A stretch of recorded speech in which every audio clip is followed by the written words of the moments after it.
ಅನುದಿನ ಅನುಕ್ಷಣ ಮನೆಯಲ್ಲೂ ಕಲಿಯೋಣ, ಕಲಿಕೆಯ ಹೊಸ ಹಾದಿಯಲಿ ಜೊತೆಗೂಡಿ ಹೆಜ್ಜೆಯ ಹಾಕೋಣ, ಸಂತಸದಿ ಕಲಿಯೋಣ ನಮ್ಮ ಹೆಮ್ಮೆಯ ಈ ಕ್ಲಾಸಿನಲ್ಲಿ. Yes sir. Yes teacher. Present ma'am. ಶುಭೋದಯ ಮಕ್ಕಳೇ. ಈ ದಿನ ನಾವು 4ನೇ ತರಗತಿ ಪರಿಸರ ಅಧ್ಯಯನದಲ್ಲಿ ಪ್ರಾಣಿ ಪ್ರಪಂಚ ಅನ್ನೋ ಪಾಠದ ಬಗ್ಗೆ ತಿಳ್ಕೊಳ್ಳೋಣ. ಈ ದಿನ ನಾವು ಹಾಗಾದರೆ ಏನೇನು ಕಲಿಯೋಣ?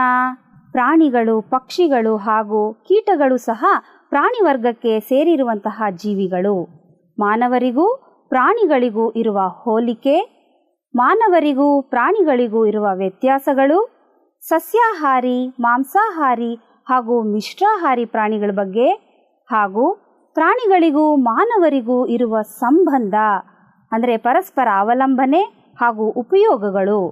ಮತ್ತೆ ಒಂದು ಒಗಟು ಬಿಡಿಸೋಣ ಮಕ್ಕಳೇ ಇವತ್ತು. ಹಾಗೂ ಹಲವಾರು ಸಾಮಾನ್ಯ ಜ್ಞಾನ ಇದೆ ನಿಮಗಿದು ಗೊತ್ತೇ ಅನ್ನೋ ಶೀರ್ಷಿಕೆಯಡಿಯಲ್ಲಿ ಕಲಿಯೋಣ ನಾವು. ಹಾಗೂ ಆನೆಯ ಮುಖವಾಡವನ್ನು ಮಾಡೋ ಒಂದು ಚಟುವಟಿಕೆಯನ್ನು ಸಹ ಇವತ್ತು ಮಾಡೋಣ ನಾವು. ಇಲ್ಲಿ ನೋಡಿ ಮಕ್ಕಳೇ, ಇಲ್ಲಿ ನಿಮಗೆ ಒಂದು ಸೌರಮಂಡಲ ಕಾಣಿಸ್ತಾ ಇದೆ. ಇದು ನಮ್ಮ ಸೌರಮಂಡಲ. ಇದರಲ್ಲಿ ಅನೇಕ ಗ್ರಹಗಳಿದೆ. ಆದರೆ ಇರೋಂತಹ ಗ್ರಹಗಳಲ್ಲಿ ಜೀವಿಗಳು ವಾಸಿಸಲು ಯೋಗ್ಯವಾದ ಗ್ರಹ ಅಂದರೆ ನಮ್ಮ ಭೂಮಿ. ಇದೇ ನಮ್ಮ ಭೂಮಿ. ಇದು ಅನೇಕ ಜೀವಿಗಳಿಗೆ ಆವಾಸವನ್ನು ನೀಡಿರುವಂತಹ ತಾಣ ಆಗಿದೆ.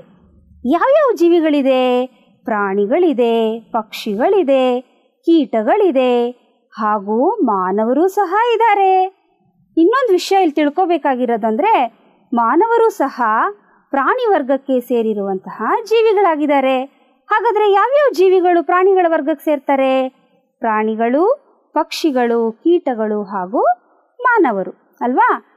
ಹಾಗಾದರೆ ಈಗ ಮಾನವರಿಗೂ ಪ್ರಾಣಿಗಳಿಗೂ ಏನೇನು ಹೋಲಿಕೆ ಇದೆ ಅಂತ ತಿಳಿಯೋಣ. ಉಸಿರಾಟ, ಬೆಳವಣಿಗೆ, ಚಲನೆ ಹಾಗೂ ಆಹಾರ ಸೇವನೆ ಮತ್ತು ಮರಿ ಹಾಕುವುದು. ಈ 5 ಅಂಶಗಳಲ್ಲಿ ಮನುಷ್ಯರಿಗೂ ಹಾಗೂ ಪ್ರಾಣಿಗಳಿಗೂ ಹೋಲಿಕೆ ಇದೆ. ಈಗ ಮೊದಲನೇದಾಗಿ ಉಸಿರಾಟ ನೋಡೋಣ ಮಕ್ಕಳೇ. ನೋಡ್ದಾ, ಇದು ನಮ್ಮ ಶ್ವಾಸಾಂಗ ವ್ಯೂಹ ಅಲ್ವಾ? ಮನುಷ್ಯರು ಉಸಿರಾಡ್ತಾರೆ, ಅದೇ ರೀತಿ ಪ್ರಾಣಿಗಳು ಉಸಿರಾಡ್ತಾರೆ.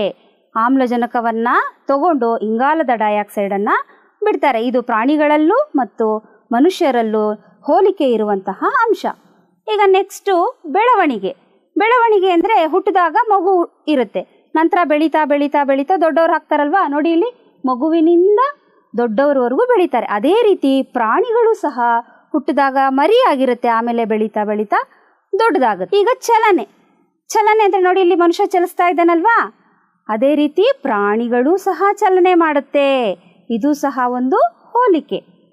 ಆಹಾರ ಸೇವನೆ. ಮಾನವರಿಗೂ ಆಹಾರ ಬೇಕು, ಪ್ರಾಣಿಗಳಿಗೂ ಸಹ ಆಹಾರ ಬೇಕು ಅಲ್ವಾ? ಮರಿ ಹಾಕುವುದು ಅಂದರೆ ಇಲ್ಲಿ ಇನ್ನೊಂದು ಪ್ರಾಣಿಗಳಿಗೆ ಜನ್ಮವನ್ನು ನೀಡೋದು. ಈಗ ಮನುಷ್ಯರು ಹೇಗೆ ಮಗುವಿಗೆ ಜನ್ಮ ನೀಡ್ತಾರೋ ಅದೇ ರೀತಿ ಪ್ರಾಣಿಗಳು ಸಹ ಮರಿಗಳಿಗೆ ಜನ್ಮ ನೀಡುತ್ತೆ. ಇದಿಷ್ಟು ನಮಗೆ ಹೋಲಿಕೆಗಳಾಯಿತು. ಈಗ ನೋಡಿ ಇಲ್ಲಿ ಮಕ್ಕಳೇ, ಮನುಷ್ಯರು ಮತ್ತು ಪ್ರಾಣಿಗಳ ಚಿತ್ರ ಇದೆ. ಈಗ ಇಬ್ಬರ ನಡುವೆ ಏನು ವ್ಯತ್ಯಾಸ ಇದೆ ಅನ್ನೋದನ್ನು ತಿಳ್ಕೊಳ್ಳೋಣ. ಮೊದಲನೇದಾಗಿ, ಮಾನವರಿಗೆ ಕೊಂಬಿರೋದಿಲ್ಲ, ಆದರೆ ಪ್ರಾಣಿಗಳಿಗೆ ಕೊಂಬಿರುತ್ತೆ. ಕೊಂಬಿನ ಗಾತ್ರಗಳ ವ್ಯತ್ಯಾಸ ಇರ್ಬೋದು, ಆದರೆ ಪ್ರಾಣಿಗಳಿಗೆ ಕೊಂಬಿರುತ್ತೆ. ಜೊತೆಗೆ ಎರಡನೇ ವ್ಯತ್ಯಾಸ, ಮಾನವರಿಗೆ ಬಾಲ ಇರೋದಿಲ್ಲ, ಪ್ರಾಣಿಗಳಿಗೆ ಬಾಲ ಇರುತ್ತೆ. ನಂತರ ಮಾನವರಿಗೆ 2 ಕಾಲಿರುತ್ತೆ, ಪ್ರಾಣಿಗಳಿಗೆ 4 ಕಾಲುಗಳಿರುತ್ತೆ. ಕೆಲವೊಂದು ಪ್ರಾಣಿಗಳಿಗೆ ನೋಡಿ ಜಾಸ್ತಿ ಕಾಲುಗಳು ಇದೆ ಅಲ್ವಾ? ಇದನ್ನು ಶತಪದಿ ಅಂತೀವಿ, ಇದನ್ನು ಸಹಸ್ರಪದಿ ಅಂತ ಹೇಳಿ ಕರಿತೀವಿ. ಇನ್ನೊಂದು ಮುಖ್ಯವಾದ ವಿಷಯ ಏನಂದರೆ, ಮಾನವರಿಗೆ ಭಾವನೆಗಳಿರುತ್ತೆ. ಅವನು ಅಳುತ್ತಾನೆ, ನಗುತ್ತಾನೆ, ಕೋಪ ಮಾಡ್ಕೋತಾನೆ, ಕೆಲವೊಂದು ಸರಿ ಸಿಟ್ಟು, ಕೋಪ ಎಲ್ಲ ಬಂದ್ಬಿಡುತ್ತೆ. ಆದರೆ ಪ್ರಾಣಿಗಳು ಅದನ್ನು ಮುಖದಲ್ಲಿ ವ್ಯಕ್ತಪಡಿಸೋದಿಲ್ಲ. ಮನುಷ್ಯರು ಮಾತ್ರ ಅದನ್ನು ಎಲ್ಲ ಭಾವನೆಗಳನ್ನು ತಮ್ಮ ಮುಖದಲ್ಲಿ ವ್ಯಕ್ತಪಡಿಸ್ತಾರೆ. ಇದು ಒಂದು ಮುಖ್ಯ ವ್ಯತ್ಯಾಸ. ನೋಡಿ, ಇಲ್ಲಿ ಚಿಟ್ಟೆ ಮತ್ತು ಕಪ್ಪೆಯ ಚಿತ್ರವನ್ನು ಕೊಟ್ಟಿದೆ. ಚಿಟ್ಟೆ ನೀವು ಹೇಗಿಂದ ಹೇಗೆ ಬದಲಾಗುತ್ತೆ ಅಂತ ನೋಡಿದ್ದೀರಲ್ವಾ? ಮೊದಲು ಅದು ಎಲೆಗಳ ಹಿಂದೆ ಸಣ್ಣ ಸಣ್ಣ ಮೊಟ್ಟೆಗಳನ್ನು ಇಟ್ಟಿರುತ್ತೆ. ಆಮೇಲೆ ಅದು ತನ್ನದೇ ಆದ ರೀತಿಯಲ್ಲಿ ಬದಲಾವಣೆ ಆಗ್ತಾ ಹೋಗಿದೆ. ನೋಡಿ ಇಲ್ಲಿ ಫಸ್ಟು ಹೀಗೆ ಬದಲಾಗುತ್ತೆ, ಆಮೇಲೆ ಹೀಗಾಗುತ್ತೆ, ಸಣ್ಣ ಸಣ್ಣ ರೆಕ್ಕೆಗಳು ಬರುತ್ತೆ. ಈ ರೀತಿ ಬಣ್ಣ ಬಣ್ಣಗಳಾಗಿ ಬದಲಾವಣೆ ಆಗಿ ನಂತರ ದೊಡ್ಡ ರೆಕ್ಕೆ ಬರುತ್ತೆ. ಆ ನಂತರ ಸುಂದರವಾದ ಒಂದು ಚಿಟ್ಟೆಯಾಗಿ ರೂಪಾಂತರಗೊಳ್ಳುತ್ತೆ.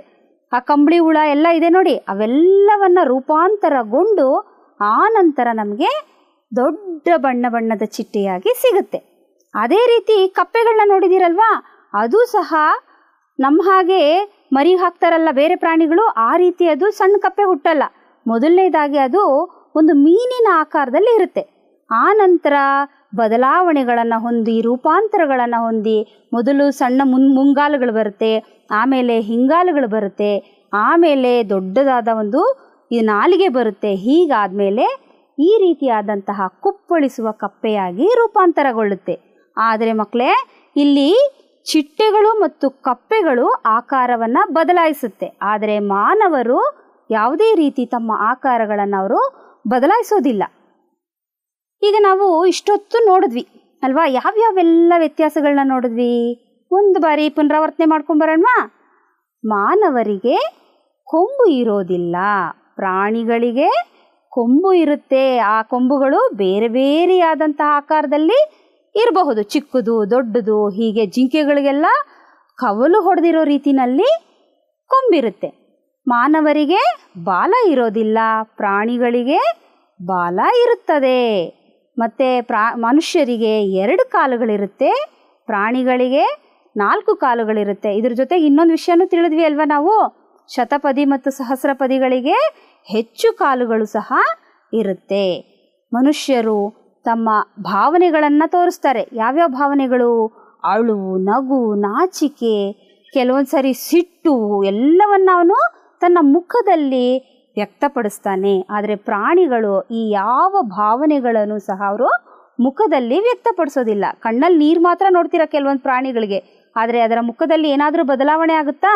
ಆದರೆ ಮನುಷ್ಯರು ಮೂ ಅಂತ ಜೋರಾಗಿ ಅಳೋದು, ಜೋರಾಗಿ ನಗೋದು, ನಾಚಿಕೊಳ್ಳೋದು ಇವೆಲ್ಲವನ್ನ ಮಾಡ್ತಾರೆ. ಪ್ರಾಣಿಗಳು ಆ ಯಾವ ಭಾವನೆಗಳನ್ನು ಮುಖದಲ್ಲಿ ಅವರು ವ್ಯಕ್ತಪಡಿಸೋದಿಲ್ಲ, ಆಕಾರವನ್ನು ಬದಲಿಸುವುದಿಲ್ಲ. ಮಾನವರು ಆಕಾರವನ್ನು ಬದಲಾಯಿಸೋದಿಲ್ಲ. ಪ್ರಾಣಿಗಳಲ್ಲಿ ಕಪ್ಪೆಗಳು ಮತ್ತು ಚಿಟ್ಟೆಗಳು ತಮ್ಮ ಆಕಾರವನ್ನು ಬದಲಾಯಿಸುತ್ತೆ ಅಂತ ಚಿತ್ರದ ಮೂಲಕ ನಾವು ತಿಳ್ಕೊಂಡ್ವಿ. ಮಾನವರು ಹಾರೋದಿಲ್ಲ, ಆದರೆ ಪಕ್ಷಿಗಳು ತಮ್ಮ ರೆಕ್ಕೆಗಳನ್ನು ಬಡಿದು ಹಾರುತ್ತೆ. ಇನ್ನೊಂದು ವಿಷಯ ಏನಿಲ್ಲಿ, ಮಾನವನು ಅಡುಗೆ ಮಾಡ್ಕೊಳ್ತಾನೆ. ಮನುಷ್ಯರು ನಾವೆಲ್ಲ ಅಡುಗೆ ಮಾಡ್ಕೊಳ್ತಾನೆ ತಿಂತೀವಿ. ಪ್ರಾಣಿಗಳ ಥರ ಹಸಿ ಹಸಿಯಾಗಿ ತಿಂತೀವಾ? ಇಲ್ಲ, ಮನುಷ್ಯರು ಅಡುಗೆ ಮಾಡ್ಕೊಳ್ತಾರೆ, ಆದರೆ ಪ್ರಾಣಿಗಳು ಅಡುಗೆಯನ್ನು ಮಾಡ್ಕೊಳ್ಳೋದಿಲ್ಲ. ಅದೇ ರೀತಿ ನಾವೆಲ್ಲ ಶಾಲೆಗೆ ಹೋಗ್ತಿದ್ದೀವಲ್ವಾ, ಮನುಷ್ಯರೆಲ್ಲರೂ ಶಾಲೆಗೆ ಹೋಗ್ತಾರೆ, ಆದರೆ ಪ್ರಾಣಿಗಳೆಲ್ಲಾದರೂ ಶಾಲೆಗೆ ಹೋಗಿರೋದು ನೋಡಿದ್ದೀರಾ ನೀವು? ಇಲ್ಲ ಅಲ್ವಾ? ಇದಿಷ್ಟು ನಮ್ಮ ಮನುಷ್ಯರು ಹಾಗೂ ಪ್ರಾಣಿಗಳಿಗೆ ಇರುವಂತಹ ವ್ಯತ್ಯಾಸಗಳು, ಹೌದಲ್ವಾ? ಈಗ ಮನುಷ್ಯರು ಪ್ರಾಣಿಗಳ ನಡುವೆ ಇರೋ ಹೋಲಿಕೆ ತಿಳ್ಕೊಂಡ್ರಿ, ಹಾಗೂ ಏನೆಲ್ಲ ವ್ಯತ್ಯಾಸಗಳಿದೆ ಅನ್ನೋದನ್ನು ತಿಳ್ಕೊಂಡ್ರಿ. ಈಗ ಏನು ಆಹಾರಗಳು ತಿಂತೀವಿ ನಾವೆಲ್ಲ, ಮನುಷ್ಯರಾಗಿರ್ಬೋದು ಪ್ರಾಣಿಗಳಾಗಿರ್ಬೋದು, ಆಹಾರ ಸೇವನೆ ಮಾಡ್ತೀವಲ್ವಾ? ಕೆಲವೊಂದು ಪ್ರಾಣಿಗಳು ಹುಲ್ಲು ತಿನ್ನುತ್ತೆ, ಕೆಲವೊಂದು ಪ್ರಾಣಿಗಳು ಮಾಂಸವನ್ನು ತಿನ್ನುತ್ತೆ, ಇನ್ನೂ ಕೆಲವು ಪ್ರಾಣಿಗಳು ಕಾಡಿನಲ್ಲಿರುವಂತಹ ಪ್ರಾಣಿಗಳು ಬೇಟೆಯಾಡಿ ಇನ್ನೊಂದು ಜೀವಿಗಳನ್ನು ಕೊಂದು ತಿನ್ನುತ್ತೆ, ಹೌದಲ್ವಾ? ಈ ರೀತಿ ಪ್ರಾಣಿಗಳು ಬೇರೆ ಬೇರೆಯಾದಂತಹ ಆಹಾರಗಳನ್ನು ಸೇವನೆ ಮಾಡುತ್ತೆ. ಈ ರೀತಿ ಆಹಾರ ಸೇವನೆಯ ಆಧಾರದ ಮೇಲೆ ನಾವು 3 ಭಾಗಗಳಾಗಿ ವಿಂಗಡಿಸ್ಕೊತೀವಿ. ಯಾವುದಪ್ಪ ಅದು? ಸಸ್ಯಾಹಾರಿ ಪ್ರಾಣಿಗಳು, ಮಾಂಸಾಹಾರಿ ಪ್ರಾಣಿಗಳು ಹಾಗೂ ಮಿಶ್ರಾಹಾರಿ ಪ್ರಾಣಿಗಳು, ಹೌದಲ್ವಾ? ಹಾಗಾದ್ರೆ ಸಸ್ಯಾಹಾರಿ ಅಂದರೆ ಏನು? ಸಸ್ಯಗಳನ್ನೇ ತಿನ್ನೋದು ಅಂತನಾ? ಅಲ್ಲ, ಸಸ್ಯಗಳನ್ನು ಅಥವಾ ಸಸ್ಯ ಮೂಲಗಳನ್ನು ತಿಂದು ಜೀವಿಸುವ ಪ್ರಾಣಿಗಳಿಗೆ ನಾವು ಸಸ್ಯಾಹಾರಿ ಅಂತ ಕರಿತೀವಿ. ಅದು ಹುಲ್ಲು ಸೊಪ್ಪಾಗ್ಬೋದು, ಅಥವಾ ಆ ಸಸ್ಯ ಮೂಲಗಳು ಅಂದರೆ ಭತ್ತ, ರಾಗಿ, ನಾವೇನೆಲ್ಲ ಬೆಳಿತೀವಲ್ವ ಅವೆಲ್ಲ ಸಸ್ಯ ಮೂಲಗಳಿಂದನೇ ಬರುವಂಥದ್ದು. ತರಕಾರಿಗಳಾಗ್ಬೋದು, ಸೊಪ್ಪುಗಳಾಗ್ಬೋದು, ಇವೆಲ್ಲವೂ ಸಹ ಸಸ್ಯ ಮೂಲಗಳು. ಇಂತಹ ಸಸ್ಯ ಮೂಲಗಳನ್ನು ತಿಂದು ಜೀವಿಸುವ ಪ್ರಾಣಿಗಳನ್ನು ನಾವು ಸಸ್ಯಾಹಾರಿ ಪ್ರಾಣಿಗಳು ಅಂತ ಕರಿತೀವಿ. ಯಾವುದೆಲ್ಲ ಸಸ್ಯಾಹಾರಿ ಪ್ರಾಣಿಗಳು ಹಾಗಾದರೆ? ಹಸು, ಮೇಕೆ, ಕುರಿ, ಇನ್ಯಾವ್ಯಾವ್ದು ಬರುತ್ತೆ?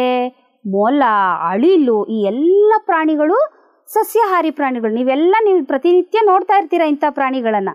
ಇವೆಲ್ಲ ಸಸ್ಯಾಹಾರಿ ಪ್ರಾಣಿಗಳು. ಈಗ ಮಾಂಸಾಹಾರಿ. ಏನು ಮಾಂಸಾಹಾರಿ ಪ್ರಾಣಿಗಳು ಅಂದರೆ ಸಸ್ಯಾಹಾರಿ ಪ್ರಾಣಿಗಳು ಜೊತೆಗೆ ಮಾಂಸವನ್ನು ತಿನ್ನುವ ಪ್ರಾಣಿಗಳನ್ನು ನಾವು ಮಾಂಸಾಹಾರಿ ಪ್ರಾಣಿಗಳು ಅಂತ ಹೇಳಿ ಕರಿತೀವಿ.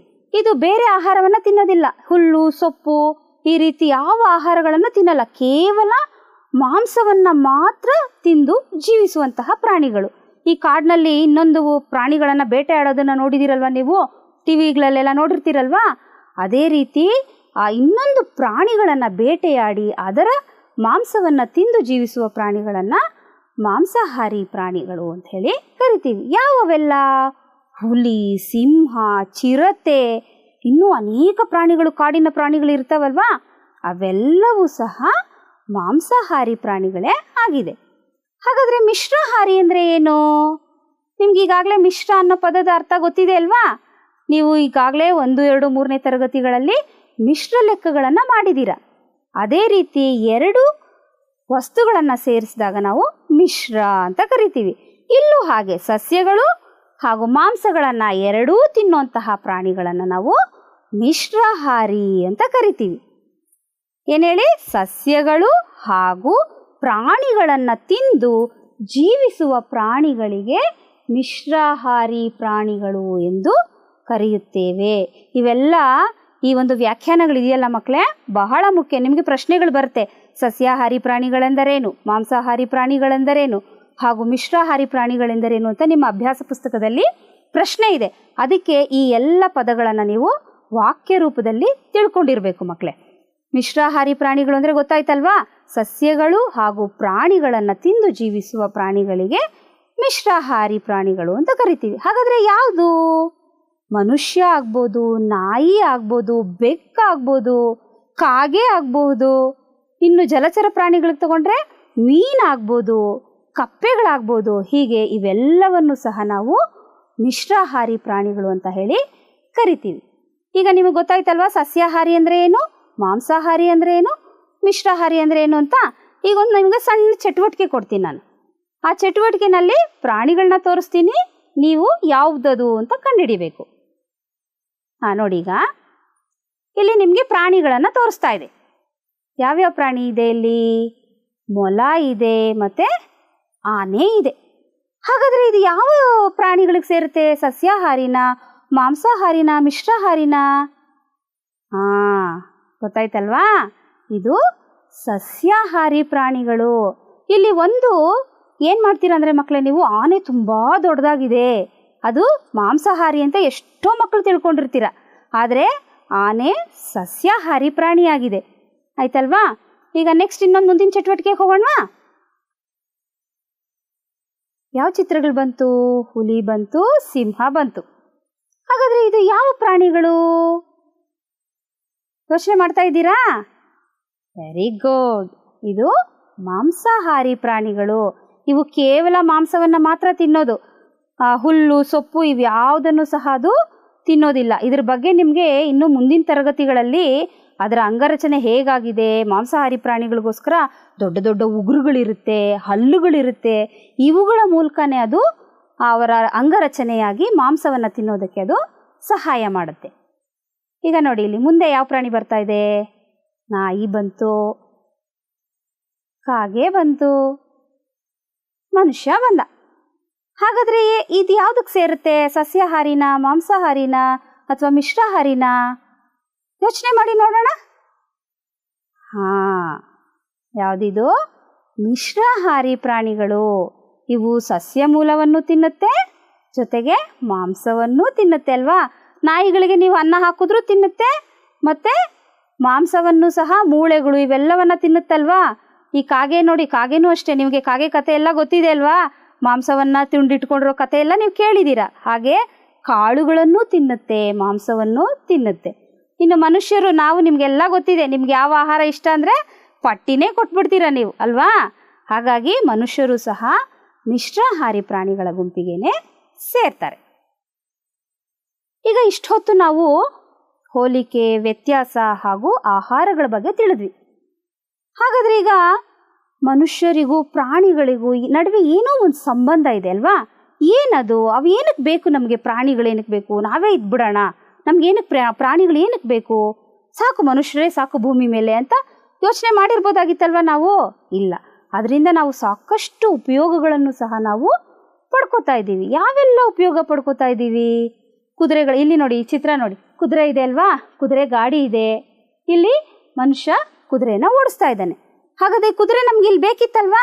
ಈ ಕುದುರೆಗಳನ್ನು ಉಪಯೋಗಿಸ್ಕೊಂಡು ನಾವು ಗಾಡಿಯನ್ನು ತಯಾರಿಸ್ಕೊಂಡು ಒಂದು ಪ್ರಯಾಣದ ವ್ಯವಸ್ಥೆಯನ್ನು ಸಹ ನಾವು ಮಾಡ್ಕೊಳ್ತಾ ಇದ್ದೀವಿ. ಹೀಗಾಗಿ ಕುದುರೆಯಿಂದ ನಮಗೆ ಟಾಂಗಾ ಗಾಡಿಗಳನ್ನು ನಾವು ಮಾಡ್ಕೊಳ್ಬಹುದು. ನೋಡಿ ಇಲ್ಲಿ ಕುರಿಗಳಿದೆ. ಹಾಗಾದರೆ ಯಾಕೆ ಬೇಕು ಕುರಿಗಳು ನಮಗೆ? ಕುರಿಗಳು ಬೇಡಪ್ಪ ನಮಗೆ, ನಾವೇ ಸಾಕು ಅನ್ಬೋದಾ ನಾವು? ಇಲ್ಲ, ಆದರೆ ಕುರಿಗಳಿಂದಲೂ ನಾವು ಉಪಯೋಗ ಪಡಿತಾ ಇದ್ದೀವಿ. ಏನು ಉಪಯೋಗ ಪಡಿತಾ ಇದ್ದೀವಿ? ಇದರಲ್ಲಿರುವಂತಹ ಈ ಉಣ್ಣೆಗಳನ್ನೆಲ್ಲ ನಾವು ಕಟ್ ಮಾಡಿ ಅದನ್ನು ಉಣ್ಣೆ ಬಟ್ಟೆಗಳನ್ನು ತಯಾರು ಮಾಡ್ತೀವಿ. ಸ್ವೆಟರ್ ಆಗ್ಬೋದು, ಶಾಲ್ ಆಗ್ಬೋದು, ಕಂಬಳಿಗಳಾಗ್ಬೋದು, ಈ ಎಲ್ಲಗಳನ್ನು ನಾವು ಈ ಕುರಿಗಳಿಂದನೇ ನಾವು ತಯಾರು ಮಾಡಿಕೊಂಡು ಆ ವಸ್ತುಗಳನ್ನು ನಾವು ಉಪಯೋಗ ಪಡ್ಕೋತಾ ಇದ್ದೀವಿ. ಇನ್ನು ಈ ಜೇನು ಏನಕ್ಕೆ ಬೇಕಪ್ಪ? ಜೇನು ತುಂಬ ಕಚ್ಚುತ್ತೆ ನಮಗದು, ಹೌದಲ್ವಾ? ಹಂಗೆ ಅನಿಸುತ್ತೆ ಅಲ್ವಾ ನಿಮಗೆ? ಆದರೆ ಆ ಜೇನಿನಿಂದ ನಮಗೆ ಸಿಹಿಯಾದ ಸವಿಯಾದ ಜೇನು ಸಿಗುತ್ತೆ. ಅದನ್ನು ತಿಂದಿರೋ ರುಚಿ ನಿಮಗೆಲ್ಲರಿಗೂ ಗೊತ್ತಿದೆ ಅಲ್ವಾ? ಹೌದು, ಅಂತಹ ಜೇನನ್ನು ಸವಿಬೇಕು ನಾವು. ಅದರ ರುಚಿ ನಾವು ತಿಳ್ಕೋಬೇಕು ಅಂದರೆ ನಮಗೆ ಜೇನುಗಳ ಅವಶ್ಯಕತೆ ಇದೆ. ಅದರಿಂದ ನಾವು ಜೇನುತುಪ್ಪವನ್ನು ತಯಾರಿಸ್ಕೊಂಡು ವಿವಿಧ ಭಕ್ಷ್ಯಗಳಲ್ಲಿ ನಾವು ಅದನ್ನು ಉಪಯೋಗ ಮಾಡ್ಕೋತೀವಿ. ಇದು ನೋಡಿದ ತಕ್ಷಣ ಹೇಳ್ತೀರಲ್ವಾ, ಇದೇನಿದು? ಮಾಂಸ. ಇದೇನಿದು? ಮೀನು. ನಾವು ಈ ಕುರಿ, ಕೋಳಿ, ಮೇಕೆ ಇವುಗಳನ್ನೆಲ್ಲ ಏನಕ್ಕೆ ಸಾಕ್ತೀವಿ? ಅದರಿಂದ ನಮಗೆ ಮಾಂಸ ದೊರೆಯುತ್ತೆ. ಈ ಮಾಂಸವನ್ನು, ಮೀನನ್ನು ನಾವು ಅಡುಗೆ ಮಾಡಿಕೊಂಡು ಆಹಾರ ಸೇವನೆಯಾಗಿ ನಾವು ಬಳಸ್ಕೋತಾ ಇದ್ದೀವಿ, ಹೌದಲ್ವಾ? ನೋಡ್ದ, ಈ ಪ್ರಾಣಿಗಳಿಂದ ನಮಗೆ ಮಾಂಸಗಳು ಸಹ ಸಿಗ್ತಾ ಇದೆ. ಇನ್ನು ಹಸುವಿಂದ ನಮಗೇನು ಪ್ರಯೋಜನ? ಹಸು ಬೇಡಪ್ಪ ನಮಗೆ ಅಂತೀರಾ ನೀವು? ಇಲ್ಲ, ಬೆಳಗ್ಗೆ ಎದ್ದ ಕೂಡಲೇ ನೀವೇನು ಕೇಳ್ತೀರಾ ಅಮ್ಮನ್ನ? ಅಮ್ಮ ಹಾಲು ರೆಡಿನಾ ಅಂತೀರಲ್ವಾ? ಹಾಗಾದರೆ ಹಾಲು ಎಲ್ಲಿಂದ ಬರುತ್ತೆ ಮಕ್ಕಳೇ? ಖಂಡಿತವಾಗಿ ಅದು ಹಸುಗಳಿಂದಾನೇ ನಮಗೆ ಸಿಗೋದು. ಜೊತೆಗೆ ನಮಗೆ ಕೇವಲ ಹಸು ಹಾಲನ್ನು ಮಾತ್ರ ಬಳಸ್ತೀವ? ಕೆಲವೊಂದು ಹಳ್ಳಿಗಳಲ್ಲಿ ಆಡಿನ ಹಾಲನ್ನು ಸಹ ನಾವು ಉಪಯೋಗಿಸ್ಕೋತೀವಿ. ಈ ಮುಖ್ಯವಾದ ಹಾಲು ಮನುಷ್ಯನಿಗೆ ಒಂದು ಸಂಪೂರ್ಣ ಆಹಾರ. ಹಲವಾರು ಪೋಷಕಾಂಶಗಳು ನಮಗೆ ಹಾಲಿನಲ್ಲಿ ಸಿಗುತ್ತೆ. ಈ ಹಾಲು ನಮಗೆ ಎಲ್ಲಿಂದ ಸಿಗುತ್ತೆ? ಹಸುಗಳಿಂದ ಸಿಗುತ್ತೆ.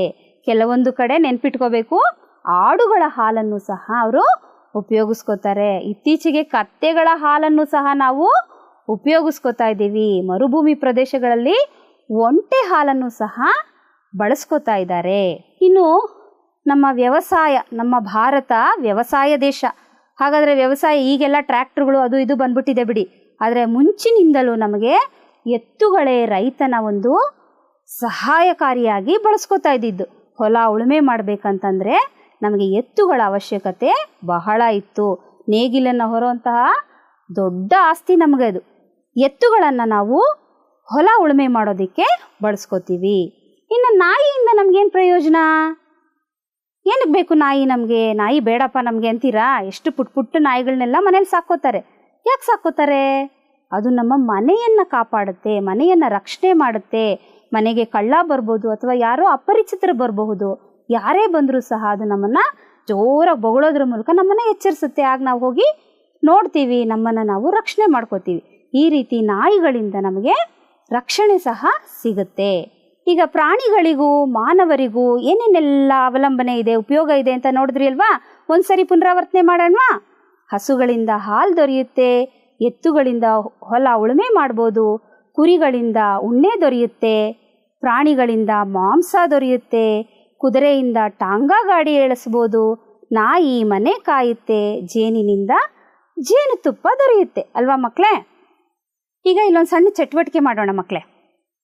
ಇಲ್ಲಿ ನೋಡಿ, ಪ್ರಾಣಿಗಳ ಹೆಸರು ಕೊಟ್ಟಿದೆ, ಗಾತ್ರ ಕೊಟ್ಟಿದೆ, ಬಣ್ಣ ಕೊಟ್ಟಿದೆ, ಹಾಗೂ ಆಹಾರ ವಾಸಸ್ಥಳ ಕೊಟ್ಟಿದೆ. ಮೊದಲನೇದಾಗಿ ಹಸು. ಇದನ್ನು ನಾನೇ ನಿಮಗೆ ಮಾಡಿ ತೋರಿಸ್ತೀನಿ. ಹಸು ಗಾತ್ರ ಏನು? ದೊಡ್ಡದು. ಬಣ್ಣ ಯಾವ್ಯಾವ ಬಣ್ಣಗಳಲ್ಲಿ ಸಿಗುತ್ತೆ? ಕಪ್ಪು, ಬಿಳಿ, ಕಂದು ಬಣ್ಣದಲ್ಲಿ ನೋಡ್ತೀವಿ ನಾವು. ಆಹಾರ ಏನೇನು ತಿನ್ನುತ್ತೆ? ಅದು ಹುಲ್ಲು, ಸೊಪ್ಪು ಎಲ್ಲವನ್ನ ತಿನ್ನುತ್ತೆ. ವಾಸಸ್ಥಳ ಯಾವುದದ್ರದ್ದು? ಎಲ್ಲಿ ವಾಸ ಮಾಡುತ್ತೆ ಅದು? ಕೊಟ್ಟಿಗೆಯಲ್ಲಿ ವಾಸ ಮಾಡುತ್ತೆ. ಈಗ ಇಲ್ಲಿ ಮೀನು ಕೊಟ್ಟಿದ್ದೀನಿ. ಮೀನಿನ ಗಾತ್ರ, ಬಣ್ಣ, ಆಹಾರ, ವಾಸಸ್ಥಳ ಎಲ್ಲವನ್ನ ನೀವೇ ಮಾಡಬೇಕು. ನಿಮ್ಮ ಪಠ್ಯಪುಸ್ತಕದಲ್ಲದೆಯ 2ನೇ ಪುಟ ಸಂಖ್ಯೆಯಲ್ಲಿ ಇದೆ ಮಕ್ಕಳೇ. ಅದನ್ನು ತೆಗೆದು ನೀವೇ ಎಲ್ಲ ಚಟುವಟಿಕೆಗಳನ್ನು ಮಾಡಬೇಕು. ಕೊಕ್ಕರೆ ಇದೆ, ಚಿಟ್ಟೆ ಇದೆ, ಕೋತಿ ಇದೆ, ಎಲ್ಲವನ್ನು ಸಹ ನೀವೇ ಇದನ್ನು ಪೂರ್ತಿಯಾಗಿ ಭರ್ತಿ ಮಾಡಿ ನಿಮ್ಮ ಶಿಕ್ಷಕರಿಗೆ ತೋರಿಸಿ. ಆಯಿತಾ? ಈಗ ನಾವೊಂದು ಸಣ್ಣ ಒಗಟು ಬಿಡಿಸೋಣವಾ? ನೋಡಿ ಇಲ್ಲಿ, ಬಣ್ಣ ಬಣ್ಣದ ಪುಕ್ಕ, ಇದೇ ಹಳ್ಳಿಯ ಗಡಿಯಾರ. ಯಾವುದಿರ್ಬೋದದು?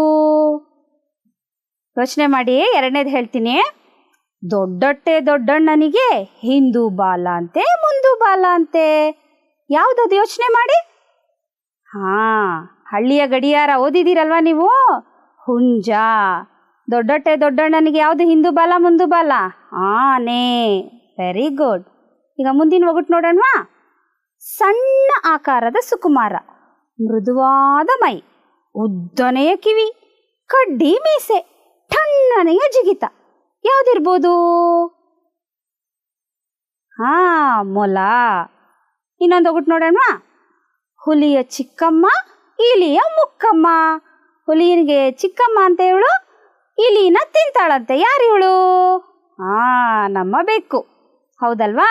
ಚೆನ್ನಾಗಿತ್ತಲ್ವ ಒಗಟು? ಇದೇ ರೀತಿಯ ಒಗಟು ಇನ್ನೂ ನಿಮ್ಮ ಪಠ್ಯಪುಸ್ತಕದಲ್ಲಿದೆ. ಅದನ್ನೆಲ್ಲ ನೀವು ಎಲ್ಲವನ್ನ ಭರ್ತಿ ಮಾಡ್ಬೇಕು ಮಕ್ಕಳೇ. ಈಗ ನೋಡಿ, ಇಲ್ಲಿ ಒಂದು ಸಾಮಾನ್ಯ ಜ್ಞಾನ ಇದೆ ನಿಮಗೆ. ನಿಮಗಿದು ಗೊತ್ತೇ? ಏನದು? ಭಾರತದ ರಾಷ್ಟ್ರೀಯ ಪ್ರಾಣಿ ಹುಲಿ. ಅದು ನಿಮ್ಗೆ ಈಗಾಗಲೇ ಗೊತ್ತಿದೆ ಅಲ್ವಾ ಮಕ್ಕಳೇ? ನಮ್ಮ ರಾಷ್ಟ್ರೀಯ ಪ್ರಾಣಿ, ಪಕ್ಷಿ ಇವೆಲ್ಲವೂ ನೀವು ಈಗಾಗಲೇ ಸಣ್ಣ ತರಗತಿಗಳಲ್ಲೇ ತಿಳ್ಕೊಂಡಿದ್ದೀರ.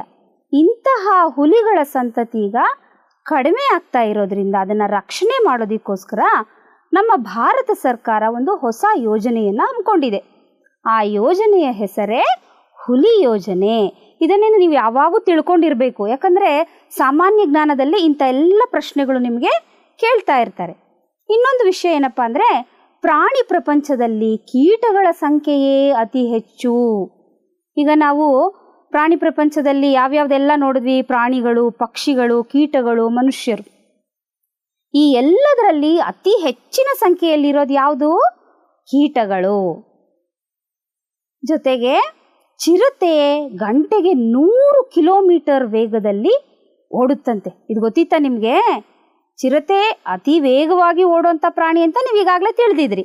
ಆದರೆ ಎಷ್ಟು ವೇಗವಾಗಿ ಓಡುತ್ತದು? ಗಂಟೆಗೆ 100 ಕಿಲೋಮೀಟರ್ ವೇಗದಲ್ಲಿ ಅದು ಓಡುತ್ತೆ. ಇನ್ನೊಂದು ವಿಷಯ ಏನು? 33 ಮೀಟರ್ನಷ್ಟು ಉದ್ದವಿರುವ ನೀಲಿ ತಿಮಿಂಗಲ ಪ್ರಾಣಿಗಳಲ್ಲೇ ಅತಿ ದೊಡ್ಡದು. ದೊಡ್ಡ ಪ್ರಾಣಿ ಯಾವುದು ಅಂದರೆ ನೀವೇನು ಹೇಳ್ತಾ ಇದ್ರಿ? ಆನೆ ದೊಡ್ಡ ಪ್ರಾಣಿ ಅಂತಿದ್ರಿ ಅಲ್ವಾ ಇಷ್ಟು ದಿನ? ನೋಡಿದ್ರಾ? ದೊಡ್ಡ ಪ್ರಾಣಿ ಯಾವುದು ಎಲ್ಲದಕ್ಕಿಂತ? ನೀಲಿ ತಿಮಿಂಗಲವೇ ಅತಿ ದೊಡ್ಡ ಪ್ರಾಣಿ. ಜೊತೆಗೆ ಎಲೆ, ಕೀಟ, ಊಸರವಳ್ಳಿಯಂತಹ ಕೆಲವು ಪ್ರಾಣಿಗಳು ಶತ್ರುಗಳಿಂದ ತಪ್ಪಿಸಿಕೊಳ್ಳಲು ತಾವಿರುವ ಹಿನ್ನೆಲೆಯ ಬಣ್ಣವನ್ನು ತಳೆಯುತ್ತಂತೆ. ಅಂದರೆ ಈಗ ಎಲೆ ಕೀಟ ಅಂತ ಒಂದು ಪ್ರಾಣಿ ಇದೆ. ಅದೇ ರೀತಿ ಊಸರವಳ್ಳಿ ಬಣ್ಣ ಬದಲಾಯಿಸ್ತಾ ಇರುತ್ತಲ್ಲ ಅವಾಗವಾಗ. ಅದೇ ಪ್ರಾಣಿ ತಮಗೆ ಶತ್ರುಗಳು ಎದುರಾದಾಗ ಎಲೆ ಮೇಲೆ ಇದ್ದರೆ ಅದೇ ಬಣ್ಣವನ್ನು ಪಡ್ಕೊಳ್ಳುತ್ತೆ, ಹುಲ್ಲಿನ ಮೇಲೆ ಇದ್ದರೆ ಹುಲ್ಲಿನ ಬಣ್ಣವನ್ನು ಪಡ್ಕೊಳ್ಳುತ್ತೆ. ಹೀಗೆ ತಮ್ಮ ಹಿನ್ನೆಲೆಯಲ್ಲಿ ಯಾವ ಬಣ್ಣ ಇರುತ್ತೋ ತಕ್ಷಣ ಬಣ್ಣವನ್ನು ಅದು ಬದಲಾಯಿಸ್ಕೊಂಡು ಬಿಡುತ್ತೆ. ಈಗ ನೀವೆಲ್ಲ ಒಂದು ಒಗಟು ಬಿಡಿಸಿ ಬಂದ್ರಿ ಅಲ್ವಾ? ಒಗಟನ್ನ ಎಷ್ಟು ಚೆನ್ನಾಗಿ ಆನ್ಸರ್ ಮಾಡಿದ್ರಿ ನೀವೆಲ್ಲ. ಈಗ ಒಂದು ಸಣ್ಣ ಚಟುವಟಿಕೆ ಮಾಡೋಣವಾ? ಏನಪ್ಪ ಅದು? ಆನೆಯ ಒಂದು ಮುಖವಾಡ ಮಾಡ್ಕೊಂಡು ಎಲ್ಲ ಆನೆಗಳಾಗೋಣ. ಈಗ ಹೇಗಪ್ಪ ಮಾಡೋದು ಆನೆಯ ಮುಖವಾಡವನ್ನು ಅನ್ನೋದನ್ನ ನಿಮಗೆ ಪುಟ ಸಂಖ್ಯೆ 6 ಮತ್ತು 7ರಲ್ಲಿ ಸಂಪೂರ್ಣವಾಗಿ ಕೊಟ್ಟಿದ್ದಾರೆ. ಆದರೆ ಅದನ್ನು ಹೇಗೆ ಮಾಡೋದು ಅನ್ನೋದನ್ನು ಈಗ ನಿಮಗೆ ತೋರಿಸ್ತೀನಿ. ನೋಡ್ಕೊಂಡು ಬರ್ತೀರಾ ಮಕ್ಕಳೇ? ಮಕ್ಕಳೇ, ಈಗ ಆನೆಯ ಮುಖವಾಡವನ್ನು ಮಾಡೋಣ. ಮೊದಲನೇದಾಗಿ ಮೊಟ್ಟೆ ಆಕಾರದಲ್ಲಿ KG ಕಾರ್ಡ್ಬೋರ್ಡ್ ಶೀಟನ್ನು ಕಟ್ ಮಾಡ್ಕೊಂಡು, ಅದರ ಅಳತೆ ಹೇಗೆ ಅಂತಂದರೆ ನಮ್ಮ ಮುಖಕ್ಕಿಂತ ಸ್ವಲ್ಪ ಉದ್ದ ಮತ್ತು ಅಗಲ ಇರುವ ಹಾಗೆ ಅಳತೆಯನ್ನು ಇಟ್ಕೊಳ್ಳಿ. ಇದಕ್ಕೆ 2 ಕಿವಿಗಳನ್ನು ಜೋಡಿಸೋಣ. ಈ ಮುಖಕ್ಕೆ ಹೊಂದಿಕೊಳ್ಳುವಂತೆ ಮೊರದ ಆಕಾರದಲ್ಲಿ 2 ಕಿವಿಗಳನ್ನು ಕತ್ತರಿಸ್ಕೊಳ್ಳೋಣ. ಈ ರೀತಿ ಆಗುತ್ತೆ. ಆ ನಂತರ ಸೊಂಡಿಲು ಬೇಕಲ್ಲ ಆನೆಗೆ, ಸೊಂಡಿಲಿಗಾಗಿ ತ್ರಿಕೋಣಾಕಾರದಲ್ಲಿ ಈ ಒಂದು ಮುಖದ 2ರಷ್ಟು ಅಳತೆ ಉದ್ದ ಮತ್ತು ಮುಖದ ಅಡ್ಡಗಲದಷ್ಟು ಅಗಲ ತಗೊಂಡು ಈ ಅಳತೆಯಲ್ಲಿ 2ರಷ್ಟು ಅಳತೆಯಲ್ಲಿ ಕಟ್ ಮಾಡ್ಕೊಳ್ಳೋದು. ತುದಿಯಲ್ಲಿ ಬಂದಿರತಕ್ಕಂಥ ಚೂಪಾದ ಭಾಗವನ್ನು ಕತ್ತರಿಸಿ ಈ ರೀತಿ ಮಾಡ್ಕೊಳ್ಳೋಣ. ಆ ನಂತರ ಸೊಂಡಿಲು ಸ್ವಲ್ಪ ಅಂಕುಡೊಂಕಾಗಿರುತ್ತಲ್ಲ, ಅದನ್ನು ತೋರಿಸೋದಕ್ಕೋಸ್ಕರ ಈ ರೀತಿ ಜಿಗ್ಜಾ ಮಾದರಿಯಲ್ಲಿ ಸೊಂಡಿಲನ್ನು ಮಡಚೋಣ. ಮಡಚಿ ನಂತರ ಬಿಡಿಸ್ಕೊಂಡಾಗ ಈ ರೀತಿ ಆಕೃತಿ ಬರುತ್ತೆ. ನಂತರ ಇದನ್ನೆಲ್ಲ ಜೋಡಿಸೋಣ ಅಲ್ವಾ. ಜೋಡಿಸಿದಾಗ ಮುಖದ ಭಾಗ ಈ ರೀತಿ ಇರುತ್ತೆ. ಕಿವಿಯ 2 ಭಾಗಗಳನ್ನು ಈ ರೀತಿ ಅಂಟಿಸ್ಕೊಳ್ಳೋಣ. ಸೊಂಡಿಲನ್ನು ಮಧ್ಯದಲ್ಲಿ ಸೇರಿಸ್ಕೊಳ್ಳೋಣ. ಇದಕ್ಕೆ ಬಿಳಿ ಹಾಳೆಯಲ್ಲಿ ದಂತವನ್ನು ಸೇರಿಸೋಣ. ಈಗ ಒಟ್ಟಾರೆ ಆನೆಯ ಆಕೃತಿ ಚೆನ್ನಾಗಾಯ್ತಲ್ಲ ಮಕ್ಕಳೇ, ನೀವು ಮಾಡ್ತೀರಲ್ವಾ? ಹಾಂ ಮಕ್ಕಳೇ, ನೀವೆಲ್ಲ ಈಗ ಆನೆ ಮುಖವಾಡ ಮಾಡೋದು ಹೇಗೆ ಅಂತ ನೋಡ್ಕೊಂಡು ಬಂದ್ರಿ ಅಲ್ವಾ. ನೀವೂ ಸಹ ತರಗತಿಗಳಲ್ಲಿ ಆನೆಯ ಮುಖವಾಡವನ್ನು ಹಾಕ್ಕೊಂಡು ಎಲ್ಲ ಆನೆಗಳ ಹಾಗೆ ನಡೀತೀರಲ್ವಾ. ಖಂಡಿತ ಮಾಡಬೇಕು ಮಕ್ಕಳೇ. ಪ್ರತಿಯೊಬ್ಬರು ಆನೆಯ ಮುಖವಾಡವನ್ನು ಮಾಡಿ ಆನೆಗಳಾಗೋಣ ಒಂದುಗಳಿಗೆ. ಆಯಿತಾ? ಮಾಡ್ತೀರಲ್ವಾ ಮಕ್ಕಳೇ? ನಾವೀಗ ಇದುವರೆಗೂ ಏನೇನು ತಿಳ್ಕೊಂಡ್ವಿ? ಪ್ರಾಣಿ ಪ್ರಪಂಚದಲ್ಲಿ ಪ್ರಾಣಿಗಳು, ಪಕ್ಷಿಗಳು, ಕೀಟಗಳು ಹಾಗೂ ಮನುಷ್ಯರು ಸಹ ಪ್ರಾಣಿಗಳ ವರ್ಗಕ್ಕೆ ಸೇರ್ತಾರೆ ಅನ್ನೋದನ್ನು ತಿಳ್ಕೊಂಡ್ವಿ. ಪ್ರಾಣಿಗಳಿಗೂ ಮನುಷ್ಯರಿಗೂ ಏನೆಲ್ಲ ಹೋಲಿಕೆ ಇದೆ ಅಂತ ತಿಳ್ಕೊಂಡ್ವಿ. ಜೊತೆಗೆ ಮಾನವರಿಗೂ ಪ್ರಾಣಿಗಳಿಗೂ ಏನೆಲ್ಲ ವ್ಯತ್ಯಾಸಗಳಿದೆ ಅನ್ನೋದನ್ನು ತಿಳ್ಕೊಂಡ್ವಿ. ಜೊತೆಗೆ ಪ್ರಾಣಿಗಳಿಂದ ನಮ್ಗೆ ಏನೇನೆಲ್ಲ ಉಪಯೋಗಗಳಿದೆ ಅನ್ನೋದನ್ನು ಸಹ ನಾವು ಈ ದಿನ ತಿಳ್ಕೊಂಡ್ವಿ ಅಲ್ವಾ. ಇನ್ನೇನು ಮಾಡಿದ್ವಿ? ಒಂದು ಒಗ್ಗಟ್ಟಿನ ಆಟವನ್ನು ಆಡಿದ್ವಿ. ಜೊತೆಗೆ ಒಂದು ಆನೆಯ ಮುಖವಾಡವನ್ನು ಮಾಡೋದನ್ನು ಸಹ ನಾವು ಕಲ್ತ್ಕೊಂಡು ಬಂದ್ವಿ. ಈಗ ಇಷ್ಟು ವಿಷಯಗಳು ತಿಳ್ಕೊಂಡಿದ್ದೀರಲ್ವಾ. ನಿಮಗೆಲ್ಲರಿಗೂ ಅರ್ಥ ಆಗಿದೆ ಅನ್ಕೋತೀನಿ. ಅರ್ಥ ಆಗಿದೆ ಅಲ್ವಾ ಮಕ್ಕಳೇ? ಈಗ ನಿಮಗೊಂದು ಆನೆಯ ಮುಖವಾಡವನ್ನು ಮನೆಯಲ್ಲಿ ಮಾಡೋದು ಮರಿಬಾರ್ದು ನೀವು, ಆಯಿತಾ? ಈಗ ಇಲ್ಲಿ ಏನು ಕಲ್ತಿದ್ದೀವಿ ಅದಕ್ಕೆ ಅನುಸಾರವಾಗಿ ನಿಮಗೊಂದು ಗೃಹಪಾಠ ಕೊಡಲಾಗಿದೆ. ಈ ಗೃಹಪಾಠದಲ್ಲಿ ಏನಪ್ಪ ಇದೆ ಅಂದರೆ ಹೊಂದಿಸಿ ಬರೆಯಿರಿ ಇದೆ. ಎಡಗಡೆ ಪಟ್ಟಿಯಲ್ಲಿ ಪ್ರಾಣಿಗಳಿದೆ, ಬಲಗಡೆ ಪಟ್ಟಿಯಲ್ಲಿ ಉಪಯೋಗಗಳಿದೆ. ಏನೇನಿದೆ? ಎತ್ತು, ಎಮ್ಮೆ, ಕುರಿ, ಕೋಳಿ, ಕುದುರೆ. ಈಗ ಇದರ ಉಪಯೋಗಗಳು ನಿಮಗೆ ಪಕ್ಕದ ಪಟ್ಟಿಯಲ್ಲಿ ಕೊಟ್ಟಿದೆ. ಈಗ ಎತ್ತಿನ ಉಪಯೋಗ ಏನು?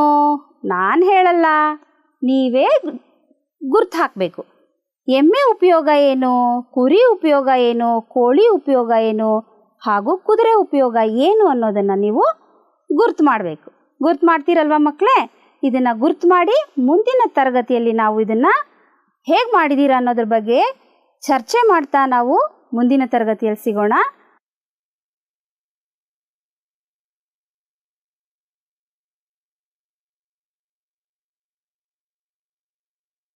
ಧನ್ಯವಾದಗಳು. ನನ್ನ ಹೆಸರು ಶ್ರೀಮತಿ ಸವಿತಾ ದೇವಿ ಸಿ. ನಾನು ಸರ್ಕಾರಿ ಮಾದರಿ ಪ್ರಾಥಮಿಕ ಶಾಲೆಯಲ್ಲಿ ಸಹ ಶಿಕ್ಷಕಿಯಾಗಿ ಕಾರ್ಯನಿರ್ವಹಿಸ್ತಾ ಇದ್ದೀನಿ. ಬೆಂಗಳೂರು ದಕ್ಷಿಣ ವಲಯ 3. ಅನುದಿನ ಅನುಕ್ಷಣ ಮನೆಯಲ್ಲೂ ಕಲಿಯೋಣ, ಕಲಿಕೆಯ ಹೊಸ ಹಾದಿಯಲ್ಲಿ ಜೊತೆಗೂ